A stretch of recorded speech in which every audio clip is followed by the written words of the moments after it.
kawan UGM, kembali lagi dalam acara Kita Bisa, Bincang Santai UGM Kampus Jakarta. Bersama saya, Kiki Asidia Samosir, dan rekan saya, Muhammad Alif Al-Rasyid, yang akan menemani kawan UGM dalam acara Kita Bisa. Bersama kita telah hadir Bapak Dr. Henry Julian Nur, SHMKN, seorang ahli di bidang hukum administrasi negara. Baik kawan UGM, kita akan membahas wacana pemaafan bagi koruptor. Pada hari Rabu tanggal 18 Desember 2024, Bapak Presiden Prabowo Subianto dalam pidatonya di hadapan mahasiswa Indonesia di Gedung Al-Azhar menyampaikan bahwa koruptor yang mengembalikan kerugian negara kemungkinan akan diberikan kesempatan berupa pemaafan atau pengampunan koruptor sebagai wujud strategi dan semangat mengembalikan pemulihan aset negara atau aset recovery. Yang menjadi pertanyaan adalah bagaimana hukum administrasi negara memandang wacana pemaafan bagi koruptor tersebut? Ya, begini. Dalam konteks hukum kenegaraan terlebih dahulu, meskipun ini barangkali nanti perlu diperdalam lagi dengan teman-teman yang konsentrasinya hukum tata negara. Tapi sependek pemahaman saya, presiden itu adalah jabatan yang paling tinggi, dan itu kenapa dalam konsep kita dia dikenal sebagai kepala negara maupun kepala pemerintahan yang kemudian akan menentukan arah perjalanan kebijakan yang hendak diambil oleh pemerintah Republik Indonesia. Itu yang pertama. Yang kedua, ternyata apa yang disampaikan oleh Presiden ini membawa diskursus tersendiri di masyarakat. Meskipun karena kita orang hukum itu amat sangat lekat dengan, kalau Prof. Chip menyebutnya language game atau permainan bahasa, ini kan menjadi penting untuk kita bedah terlebih dahulu. Apa sebenarnya makna pemaafan koruptor? Ini barangkali sebenarnya kita menyederhanakan saja apa yang disebut oleh Pak Presiden gitu kan. Tapi sebenarnya pemaafan koruptor ini kan kita mau melihat koruptor itu dari sisi sosial ataukah dari sisi hukum. Meskipun tidak ada definisi resmi soal koruptor, tapi kalau dari sisi sosial kan kadangkala kita melakukan pendekatan atau seolah-olah orang yang telah melakukan korupsi, diduga melakukan korupsi, kita banyak mengatakan itu sebagai koruptor gitu. Padahal kalau dari sisi hukum, kira-kira supaya barangkali kita tidak akan masuk bermasalah secara hukum gitu ya, kita hanya bisa menyebut seseorang itu sebagai koruptor ketika misalnya telah ada putusan pengadilan yang menyatakan bahwa dia bersalah melakukan tindak pidana korupsi. Nah, sebagaimana tadi saya sampaikan, pernyataan Presiden ini membawa diskursus tersendiri. Di masyarakat banyak yang lebih dibahas atau bahkan juga tergambar dari apa yang disampaikan oleh pejabat-pejabat ataupun menteri terkait.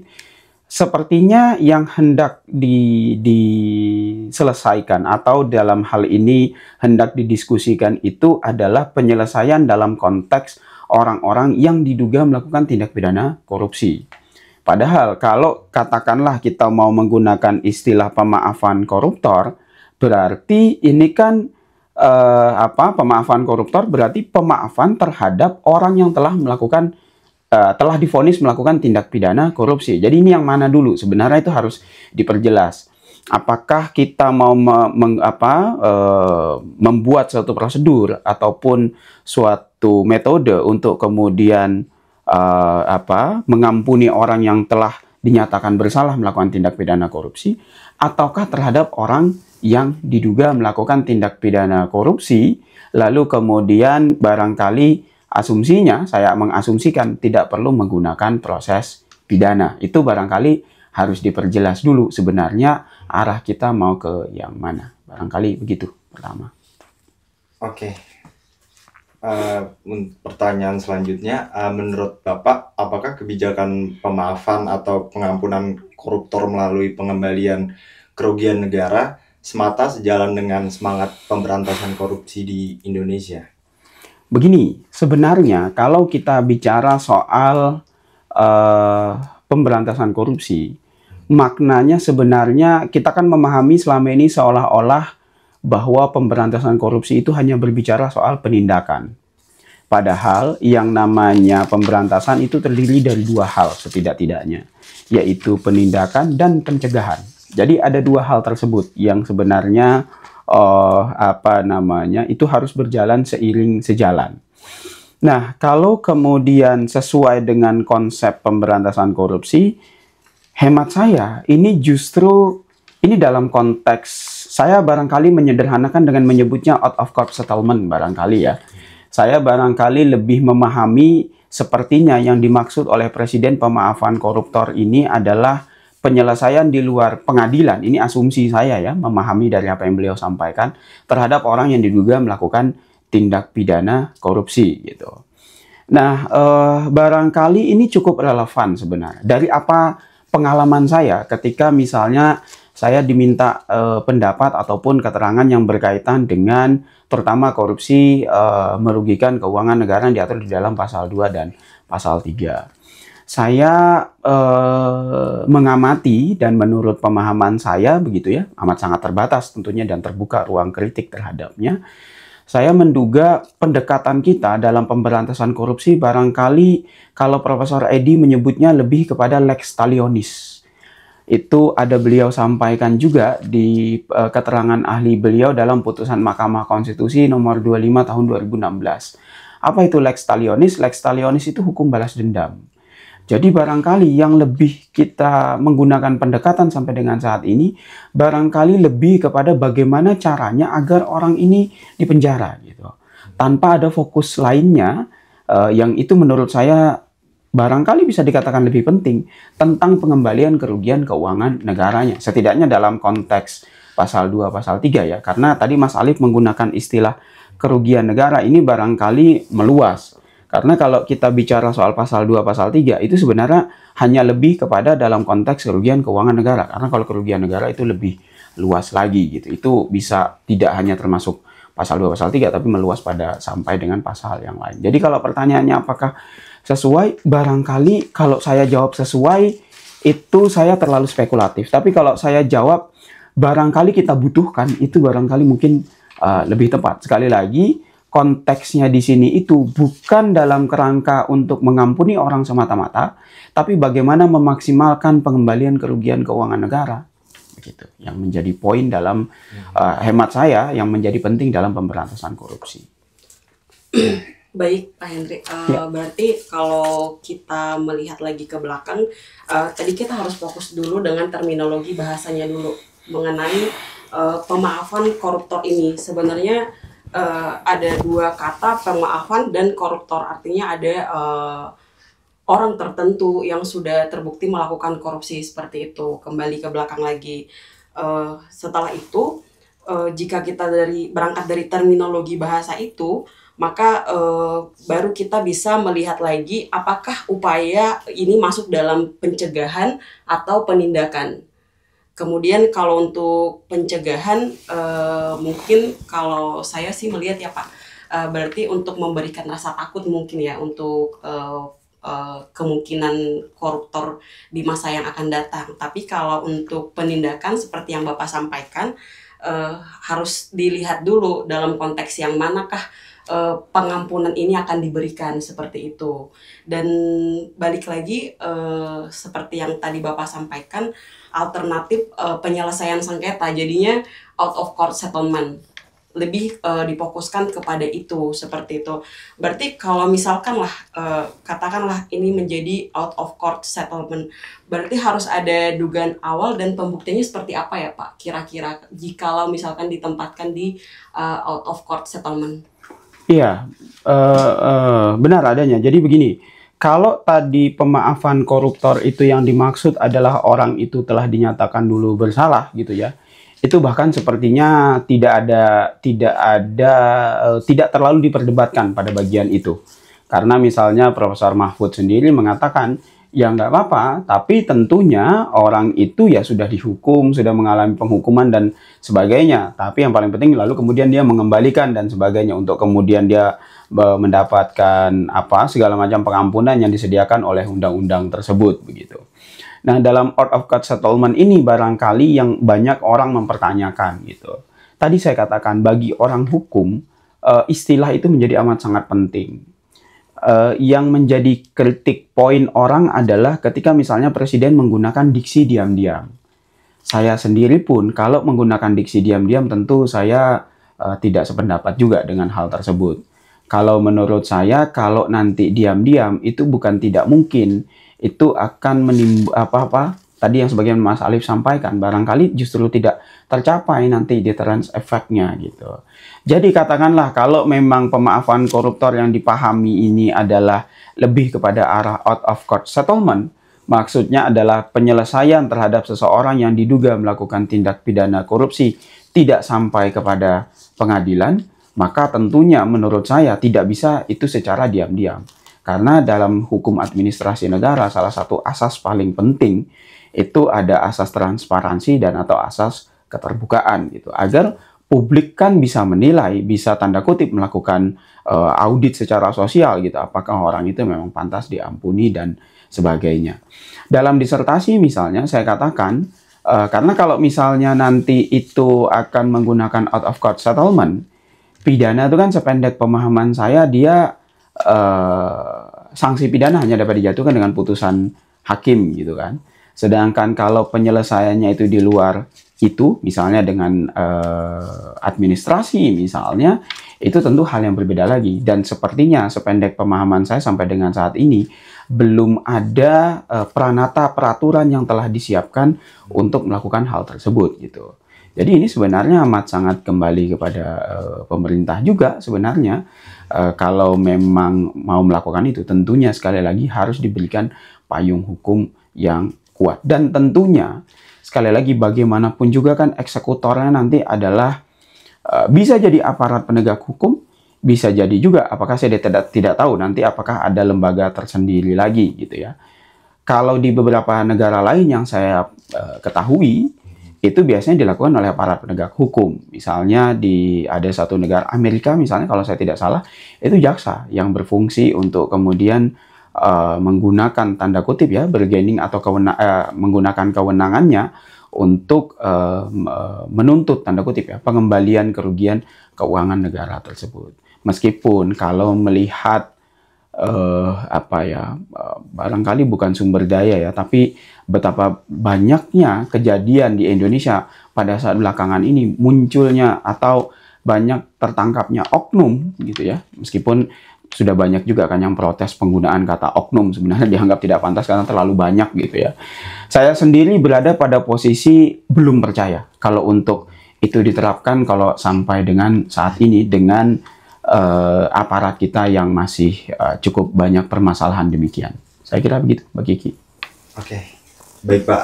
Untuk selanjutnya mengenai isu tersebut kan memang belakangan ini hangat diperbincangkan di dalam sosial media, banyak ramai masyarakat membicarakan soal isu pemaafan koruptor. Nah, kami mahasiswa hukum atau masyarakat itu terkadang bingung mengenai istilah pemaafan koruptor itu seperti apa. Mungkin Bapak bisa bantu menjelaskan kami mengenai konsep pemaafan koruptor itu bagaimana dan gambaran umumnya itu seperti apa Pak, atau ada memang mekanisme yang disiapkan khusus untuk menyambut isu tersebut, atau bagaimana nanti kira pelaksanaannya, gambaran umumnya dari Bapak. Oke, sebenarnya kan Presiden sendiri tidak menggunakan istilah pemaafan koruptor. Sebenarnya itu sependek pengetahuan saya ya, itu pembahasaan media yang kemudian menyederhanakan dengan istilah pemaafan koruptor. Itu diambil dari kata-kata presiden sebenarnya. Nah, namun sebagaimana saya katakan tadi, ini sebenarnya menjadi semacam burden atau bebannya itu ada di pemerintah sebenarnya. Yang dimaksud presiden itu seperti apa? Kalau dari yang dijelaskan oleh Pak Menko dalam hal ini Pak Yusril ataupun yang dijelaskan oleh Menteri Hukum yaitu Pak Supratman, dari yang saya tangkap sepertinya yang dimaksud itu adalah penyelesaian di luar pengadilan. Dalam hal ini bagaimana kemudian menyelesaikan suatu proses hukum terhadap seseorang yang diduga melakukan korupsi, tapi tidak harus diselesaikan sampai dengan di pengadilan. Sampai dari pemahaman saya sih sepertinya hal tersebutlah yang dikehendaki oleh atau dipahami oleh para menterinya, dan itu sendiri ternyata kan sudah ditentang banyak pihak ya, baik itu dari sisi akademisi maupun dari sisi aktivis anti korupsi yang sebenarnya menolak hal tersebut mentah-mentah gitu. Jadi kalau pertanyaan Mas Alif tadi, jadi sebenarnya definisi pemaafan koruptor itu seperti apa? Dari yang saya tangkap penjelasannya kedua menteri tersebut tadi, sepertinya yang dimaksud itu adalah, barangkali saya menyederhanakan dengan istilah lain lagi, yaitu out of court settlement kira-kira. Jadi penyelesaian di luar pengadilan. Gitu. Oke, baik. Berarti terkait hal ini tadi yang Bapak sampaikan bahwa untuk melihat itu ada bagaimana cara melihatnya dengan melalui kacamata instrumen hukum dan instrumen sosial seperti itu ya Pak. Yeah. Namun terkait apa isu tersebut ketika dibuatkan suatu kebijakan terkait pemaafan koruptor, kira-kira apakah berdampak kepada masyarakat dan bagaimana cara masyarakat untuk menyikapi hal tersebut Pak? Kalau pertanyaannya apakah berdampak, asumsi saya seharusnya berdampak. Ini kalau memang tentunya hal itu digunakan dengan baik. Misalnya saya contohkan saja di suatu negara gitu ya. Sependek pemahaman saya di Amerika sih sampai dengan saat ini. Di Amerika itu kalau seseorang itu telah melakukan kejahatan, itu biasanya dia akan diberikan pilihan. Apakah dia akan tidak diproses tapi kemudian dia melakukan, bisa jadi pernyataan bersalah, bisa jadi juga hanya mengembalikan atau hanya membayarkan sejumlah uang tertentu gitu. Jadi saya membayangkan ke depan Indonesia barangkali kalau ingin menerapkan penyelesaian dengan metode yang demikian ini menarik juga. Meskipun sekali lagi kan tidak mungkin presiden yang langsung duduk langsung untuk tanda kutip ya bernegosiasi tentang pernyataan bersalah maupun pengembalian itu kan. Presiden pasti akan melakukan melalui instrumen-instrumennya, melalui bisa jadi ada jaksa misalnya seperti yang dilakukan di Amerika gitu ya, atau dalam konteks korupsi jaksa juga bisa, polisi juga bisa, KPK juga bisa gitu. Tapi ini yang kalau saya melihat dengan segala macam perihal oknumnya yang cukup menyeruak sampai dengan saat ini juga, saya sih terus terang belum berada pada posisi yang barangkali kita butuh, tapi barangkali kita belum bisa untuk melakukan itu sih. Kalau menurut saya demikian dengan keadaan-keadaan yang ada sekarang. Oke, berarti Pak, artinya sebenarnya ada peluang untuk implementasinya, tapi berat juga tantangannya untuk mengimplementasikan out of court settlement tersebut, seperti itu. Nah, kira-kira nih Pak, dari sudut pandang Bapak sendiri, ada tidak alternatif lain yang bisa dilaksanakan oleh mungkin yang akan digodok dalam regulasi nanti mengenai implementasi dari pemaafan koruptor ini? Misalnya gambaran wujud konkretnya menurut Bapak idealnya seperti apa, seperti itu? Barangkali saya akan sedikit mengulang cerita. Jadi dulu saya lupa ini cerita kalau saya tidak salah satunya dari Profesor Edi Hiarie, sekarang Wamenkum beliau. Juga dalam beberapa waktu lalu Prof. Mahfud juga pernah ceritakan. Jadi pernah ada ide gila dulu, bagaimana cara supaya, karena kan hukum ini kan amat sangat penting ya, bahkan dalam instrumen dunia bisnis, kalau saya tidak salah datanya itu bahkan penegakan hukum itu memegang peran 44% gitu, dibanding faktor-faktor yang lain, faktor SDA, faktor kekuatan ekonomi dan sebagainya itu belakangan. Penegakan hukum itu adalah faktor yang paling mayoritas gitu kalau mau stabil secara ekonomi. Nah, ide gilanya dulu itu sebenarnya memotong satu generasi. Ide gilanya dulu yang pernah dilakukan, kalau saya tidak salah Georgia ya yang pernah melakukan itu. Jadi dia mempensiunkan semua APH-nya yang ada, lalu kemudian dia pinjam dari negara lain sambil dia melakukan rekrutmen yang lebih baik tentunya orang-orangnya gitu. Jadi ide ini tentu tidak populer dan menurut saya mustahil juga untuk dilakukan gitu. Tapi kalau Mbak Kiki bertanya kepada saya apa yang bisa dilakukan, kalau menurut saya tiada lain tiada bukan perbaiki soal integritas. Itu yang harus dilakukan, perkuat soal pengawasan, perbaiki rekrutmen, itu barangkali hal yang amat sangat perlu karena ide tadi, out of court settlement, kalau dijalankan oleh orang yang tidak berintegritas, instead kita mencapai apa yang mau kita capai, kita justru bisa jadi malah tersesat. Gitu. Jadi yang tadinya barangkali kita membayangkan bahwa dengan pengembalian kerugian keuangan negara-negara itu menjadi lebih baik perekonomiannya, saya curiga malah ada oknum-oknum tadi itu yang malah semakin membaik ekonominya. Itu yang menurut saya pisau bermata duanya gitu, yang menjadi berat untuk menerapkan ketentuan tersebut. Begitu, Mbak Gigi. Oke. Tadi kan Bapak sempat nyampein soal pengawasan, mengawasi, mengawal, dan kebijakan-kebijakan yang diambil oleh pemerintah ya Pak.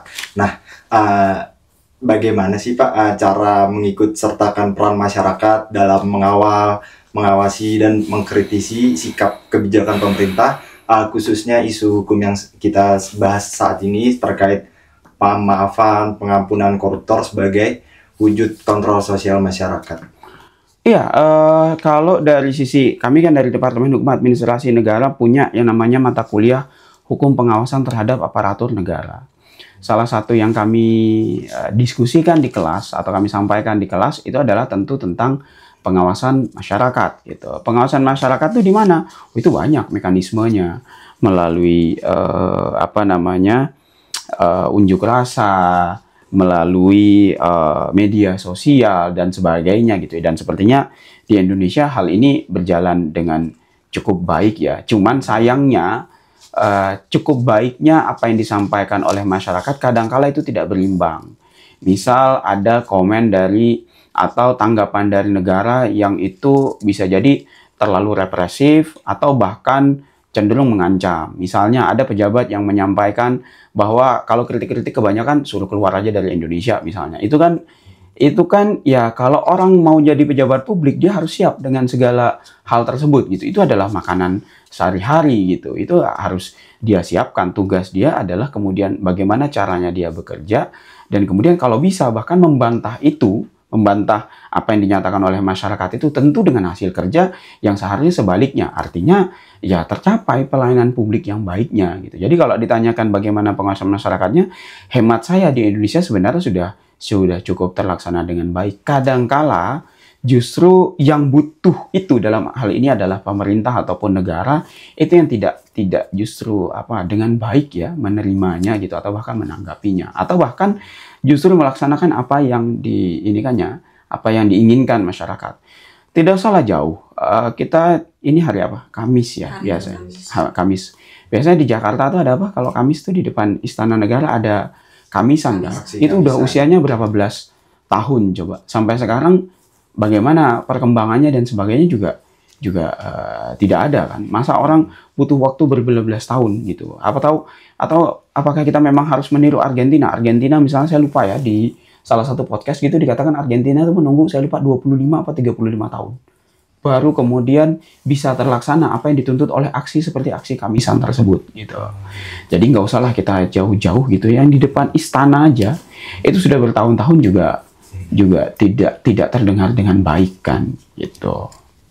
Gitu Mas Ali. Ya, jadi memang masyarakat itu berperan penting ya Pak, terutama dalam program-program kebijakan pemerintah yang diambilnya gitu ya. Tentu. Pak, ya.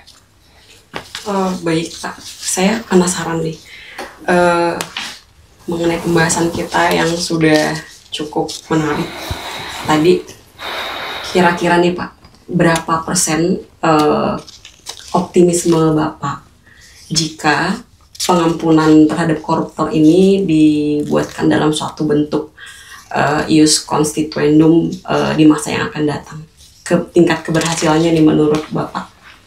Tingkat keberhasilan dengan sumber daya dan ini yang ada sekarang. Iya Pak.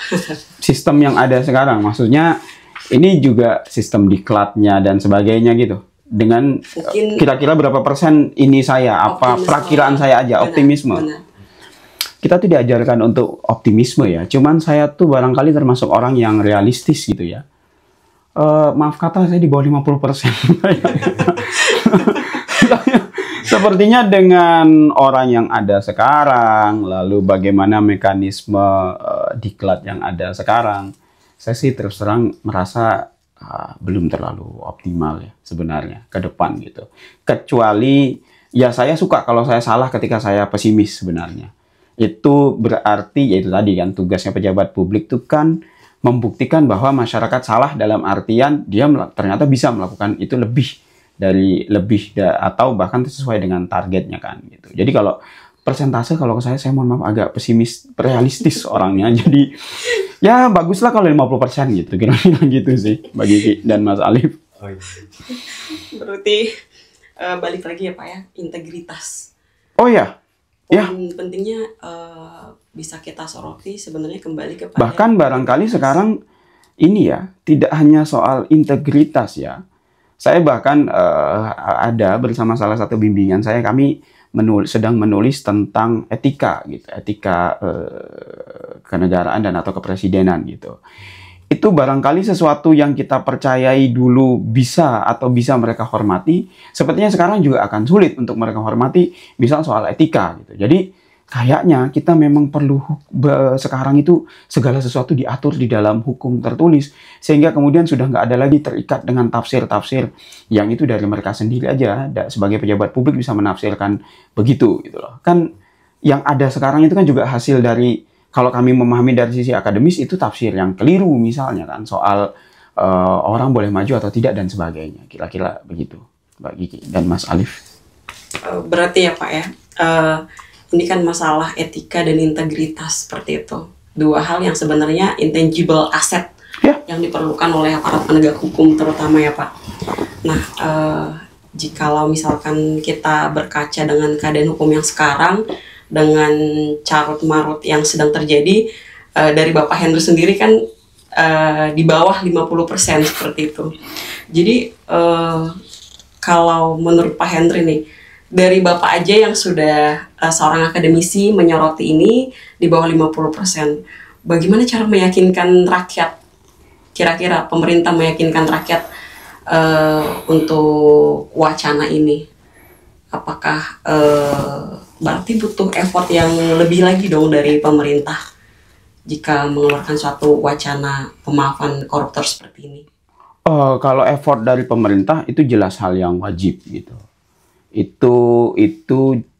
Itu apa namanya ya? Itu melekat pada pemerintah. Yang namanya mereka harus melakukan segala sesuatu yang terbaik, itu jelas. Itu tidak perlu ada masalah, tidak ada masalah pun mereka harus melakukan segala sesuatu itu yang terbaik gitu. Memang itu konsepnya. Sedangkan bagi kita masyarakat itu sebenarnya apa ya namanya? Kalau saya mau bilang bahwa jangan percaya, itu juga terlalu pesimistis gitu. Tapi kalau barangkali yang paling penting menurut saya adalah tidak berhenti untuk kritis. Kita tuh secara sederhana aja, misalnya saya lupa beberapa hari yang lalu atau kemarin ya, saya membaca di sosial media soal jalan yang rusak gitu ya. Yang perlu diketahui, kita warga negara itu berhak atas segala sesuatu pelayanan yang baik. Barangkali kalau saya selalu bilang di kelas, jangan pernah di kepala teman-teman terfikir bahwa kalau ada jalan rusak, kemudian terjadi kita celaka karena jalan rusak, kita berpikir bahwa karena kita yang tidak hati-hati. Itu bukan tidak mungkin juga terjadi. Tapi yang jelas, makanya Prof. Muksan misalnya, itu mengajarkan dalam bukunya, ada namanya, makanya pemerintah itu kan dalam konteks hukum administrasi tidak hanya terikat pada peraturan perundang-undangan, tapi juga terikat dengan asas umum pemerintahan yang baik. Salah satunya asas kecermatan. Contoh sederhana dari Prof. Muksan soal asas kecermatan itu, ketika ada jalan rusak dan itu tidak ada pemberitahuan dari pemerintah sebagai tanda kutip ya, pengelola jalan itu, maka itu tentu adalah suatu permasalahan. Kalau orang celaka di situ, bahkan terbuka ruang gugat bagi pemerintah, ruang dipermasalahkan kepada pemerintah karena telah tidak cermat gitu, dan itu mencelakai warga negara. Makanya saya selalu katakan, segala sesuatu yang itu berkaitan dengan pelayanan publik, ketika itu ada masalah, itu adalah hak kita sebagai warga negara untuk mendapatkan yang terbaik. Jadi kembali kepada poin tadi, kalau pemerintah jelas harus melakukan segala sesuatu yang terbaik, karena itulah konsep negara ya, di mana warga negara itu kan akan tunduk kepada setiap perintah negara, dan negara punya kewajiban untuk kemudian melayani kita dengan baik. Dan kita kepada masyarakat tentunya ya tidak berhenti untuk kritis. Itu yang harus selalu disuarakan. Kalau merasa ada sesuatu yang itu harus dikritik, ya disampaikan saja. Dan tentu pemerintah harus menerima itu dengan bijak ya. Dan saya katakan tadi, saya suka kalau saya terbukti salah ketika saya memberikan catatan buruk tentang sesuatu. Gitu. Baik, yang sangat banyak wawasan yang diberikan ke kami, wawasan-wawasan mengenai seputar isu. Mungkin yang terakhir Bapak, kalau ada asas atau ada gium yang menyebutkan bahwa di mana ada masyarakat, di situ ada hukum. Nah, terkait hal tersebut, bagaimana masyarakat menyikapi hal isu terkait pemaafan koruptor? Harusnya masyarakat itu bisa berkontribusi apa dan bagaimana cara menyikapinya? Barangkali sama dengan jawaban pertanyaan terhadap pertanyaan Mbak Kiki tadi gitu. Harus tetap kritis. Kalau misalnya katakanlah sepertinya sih saya melihat pemerintah sepertinya belum akan menerapkan hal tersebut. Tapi kalau memang mau menerapkan hal tersebut tentu itu harus harus dengan suatu sistem yang amat sangat kuat, transparan, dan setiap orang bisa melihat itu. Itu saya membayangkan barangkali nanti sama kayak LHKPN misalnya gitu. Kita bisa melihat kan gitu. Dan sebenarnya ini bukan konsep yang tidak lazim juga. Kalau teman-teman ngikuti misalnya Rolls-Royce gitu kan. Rolls-Royce itu meskipun dengan segala namanya tapi juga punya catatan gitu. Mereka pernah disanksi untuk mengembalikan beserta dengan dendanya gitu. Nah, poin penting juga saya tadi katakan bahwa kalaupun mau out of court settlement, jangan cuma mengembalikan. Itu kalau tadi bicara soal deterrence effect atau deterrence effect-nya adalah soal efek jera gitu ya. Ya kalau mengembalikan pun itu memang nanti setiap orang bisa jadi coba-coba nanti kalau ketahuan tinggal mengembalikan. Enggak. Mengembalikan kalau saya membayangkan beserta dendanya. Bahkan setidak-tidaknya 2 kali lipat. Jadi misalnya kalau orang katakanlah dia dianggap merugikan itu 100 juta, dia mengembalikan 100 jutanya plus dendanya. Bisa 100 juta, bisa 200 juta sebagai sanksi tadi itu. Jadi saya mendorong untuk, bukan mendorong ya, tapi misalnya memberikan usulan mau diselesaikan di luar pengadilan itu boleh, nggak apa-apa. Tapi tetap harus ada sanksi administratif yang dilekati dan tentu ini semua harus diatur di dalam suatu peraturan perundang-undangan yang barangkali kalau hendak menggambarkan ini sebagai perwujudan keinginan rakyat maka tentu dalam level undang-undang karena undang-undang kan dibuat bersama antara eksekutif dan legislatif. Saya kira demikian. Oke Bapak, yang terakhir Pak, sedikit lagi. Kira-kira dari pendapat Bapak, pandangan Bapak dari sisi hukum administrasi negara, apakah ada rekomendasi untuk memperbaiki kebijakan terkait pemaafan koruptor tersebut Bapak? Sebenarnya kalau ditanyakan kepada saya apa sih yang pertama harus diperbaiki, kalau saya yang pertama harus diperbaiki itu justru Undang-Undang Tipikor itu sendiri. Undang-Undang Tipikor itu kan dibuat di tahun 99, diperbaiki di tahun 2001.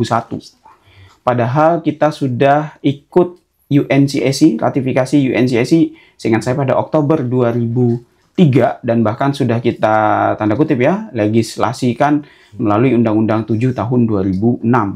Sampai dengan saat ini, kita belum menyesuaikan ketentuan di dalam Undang-Undang Tipikor kita dengan apa yang kita ratifikasi di dalam UNCAC. Jadi, instead kita mau tanda kutip ya, lompat akselerasi ke yang tadi barangkali out of court settlement, tapi barangkali kita perlu sesuaikan dulu agar kemudian semangat yang sudah dibangun oleh UNCAC itu juga manifestasikan dengan baik, sehingga kemudian nanti pembuatan mekanisme out of court settlement sekali lagi itu tentunya bersesuaian pula dengan semangat UNCAC yang sependek pemahaman saya dia lebih kepada fungsi ada rehabilitatifnya, juga ada soal korektifnya, juga ada soal istilahnya yang paling utama itu sebenarnya adalah pengembalian kerugian keuangan negara dalam konteks dalam hal ini agar kemudian uang ini yang dikembalikan ataupun dibayarkan sebagai sanksi administratif ini akan lebih bermanfaat bagi masyarakat atau warga negara umumnya. Demikian saya kira. Mas Alif. Berarti semangat pengembalian kerugian negara ya Pak ya? Iya, semangat pengembalian baik itu kerugian negara maupun kerugian keuangan negara, tapi sekali lagi harus dilakukan secara berintegritas dan tujuannya itu sekali lagi bukan kita permisif terhadap korupsi gitu ya, tapi lebih kepada ya kita ingin menegakkan hukum itu juga dengan tetap kemudian ada manfaat yang dirasakan oleh warga negara, bukan cuma derita yang dialami oleh orang yang ditindak tadi itu. Baik, perbincangan yang sangat menarik. Kalau kita lanjutin nih lebih dalam bisa 1 hari ya Pak, kita bikin podcast nih kayaknya nih, membahas kerugian negara dan pemaafan koruptor seperti itu. Mungkin dari Bapak Henry ada closing statement nih mengenai isu ini, ada hal yang ingin disampaikan Pak? Iya, kalau saya biasanya ketika saya berdebat dengan, baik itu berdebat maupun ketika memberikan keterangan begitu ya, seringkali ditanyakan bahwa pendapat saya itu tidak lazim gitu. Tidak sesuai dengan kebiasaan yang sudah dilakukan, baik itu termasuk oleh putusan-putusan hakim. Saya selalu berpendapat begini, bagi saya, tugas saya adalah bukan untuk membenarkan kebiasaan. Tugas saya adalah sedapat mungkin membiasakan kebenaran. Kebenaran dalam hal ini, kebenaran yang menurut saya benar, dan itu dapat saya pertanggungjawabkan, terutama secara akademis. Saya kira demikian. Mbak Kiki dan Mas Alif, terima kasih. Baik, terima kasih Bapak Henry untuk closing statement-nya. Teman-teman UGM, perbincangan yang sangat menarik. Kembali lagi saya harus tetap meng-highlight bahwa pembahasan ini kayaknya harus dilanjut lagi ya Pak ya. Boleh. di podcast berikutnya mungkin ketika sudah ada implementasinya berupa regulasi. Jadi kita bisa lebih konkret lagi, membahas lebih menyeluruh lagi seperti ini, karena ini masih ini kalau kata istilah yang diperkenalkan oleh calon presiden waktu itu kan, istilahnya ini kan masih omon-omon gitu. Tapi ini cita-cita sebenarnya yang hendak dicapai tentunya gitu. Masih sebagai kita harus melihat dulu ya Pak ya, konstituendumnya mungkin betul. Seperti itu. Baik kawan-kawan UGM, perbincangan yang menarik ini kita sudahi sampai di sini. Untuk kawan-kawan UGM boleh melihat kanal YouTube UGM untuk menyaksikan perbincangan-perbincangan hukum berikutnya di podcast berikutnya. Terima kasih.